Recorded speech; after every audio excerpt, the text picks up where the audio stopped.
ही संध्याकाळची वेळ आहे आणि आमच्या गावामध्ये ते होम ग्राउंड आहे, आपट्याखालचं मैदान. इथे जरा लहान मुलं क्रिकेट खेळत आहेत, पाहू शकता. यांचा स्टेडियम इथे पाहायला मिळत आहे. इथे आहे VIP बॉक्स, बसण्यासाठी खास जागा आहे यांची, पाहू शकता. अथर्व भाईजे इथे पाहायला मिळत आहेत आणि वेदांत तांबे.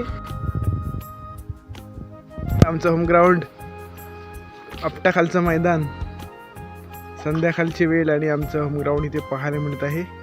तिकडे पोरं आहेत, बॉल शोधत आहेत, पाहू शकता.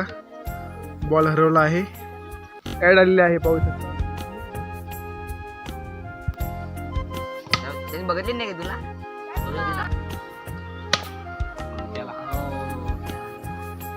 आणि अथर्व भाईजी यांचा पहिला बॉल, पहिला षटकार. अथर्व भाईजी बॅट दाखवा इकडं.